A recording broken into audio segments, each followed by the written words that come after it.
Francis Crick famously said, "Read this book to save your soul." And the book he was referring to was The Blind Watchmaker by Richard Dawkins. Now, this book is very well written. It is very interesting. It explains a lot of very complex evolutionary scenarios in very simple terms. So that's why it's really taken off. Now, the thing about this book to understand firstly is that this book is not a book about the evidence for Darwin's theory of evolution. And it is commonly thought that it is a book about the evidence for Darwinian evolution. Now, even Richard Dawkins himself, he says about The Blind Watchmaker that much later he realized that he needs to write a book about the evidence of evolution, and therefore he wrote The Greatest Show on Earth, which according to him is a book which promotes not only Darwinian evolution but also why natural selection is a mechanism that works, and so on and so forth. So he puts all of the evidences in The Greatest Show on Earth, and The Blind Watchmaker is actually a book about evolutionary scenarios. Now, the thing about evolutionary scenarios is that evolutionary scenarios are theoretical constructs to try and explain areas that we don't understand in the remote history. So the evolution of the wing, the evolution of various aspects of biological life that need explanation. Now, what's important to understand is this. If you start off with the assumption that natural selection is the mechanism which led X to Y, then you work backwards and try and work out a scenario. Of course, you're going to come up with a scenario. That's just the way the world works. It's just the same thing as if in a murder case, if you have all the evidence and say it's inconclusive, and you decide beforehand, right, I think the butler did the murder, and then you work backwards, then you can re-engineer whatever's there to fit in line with that assumption. So likewise, the blind watchmaker is already assuming that natural selection works, and natural selection led X to Y, it led the monad to the man. Now, they work, in that book, it works backwards and it tries to come up with theoretical constructs. Now, what's very important to understand is, just because there is an evolutionary scenario which is consistent, which is coherent, which is in line with the way that natural selection could actually work, it doesn't mean it actually happened. There's a difference between what actually happened and what's theoretically possible. These are two completely different things. Think of this example. Now, imagine you are expecting some post to come on Saturday. The post doesn't come on Saturday, it actually comes on Monday.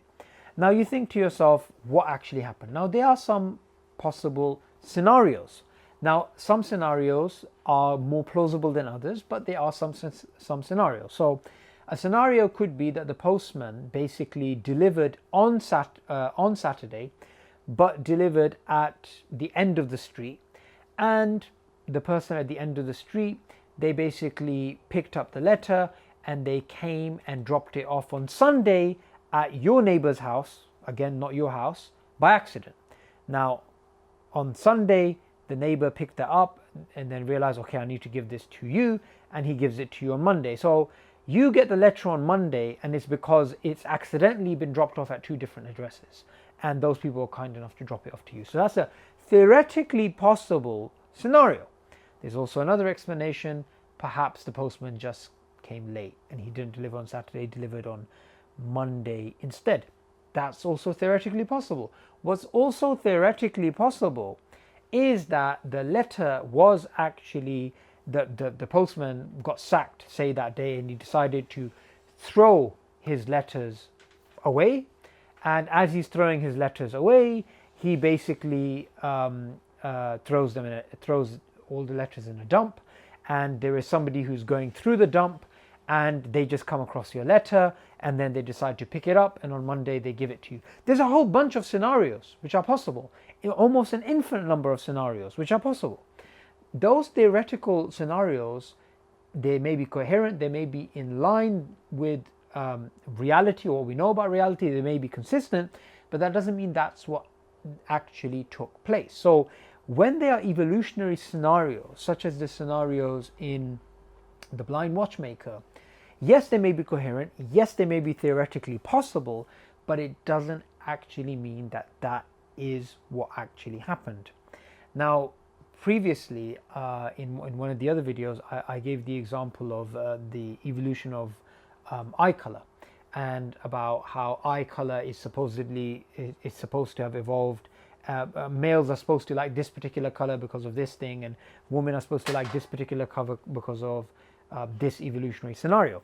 Now that was challenged by somebody else who then said, okay, no, that doesn't make sense because of this. So sometimes these evolutionary scenarios are completely unfalsifiable. Sometimes they can actually be challenged by new evidence. But the problem is that even if they are falsified, they can be resurrected by tweaking the actual assumptions. So I hope you've learned in this video that just because something is theoretically consistent or coherent, it doesn't mean it actually happened. There's a big difference between what's theoretically possible and what actually happened. And what's theoretically possible is based on your background assumptions. And the background assumption of the blind watchmaker is that natural selection actually works. Now, this is very important to understand for somebody who picks up any book about evolution, because we have various different camps even within Darwinian evolution, and it's important to understand which camp somebody is coming from and what are the background assumptions, because these aren't always made explicit.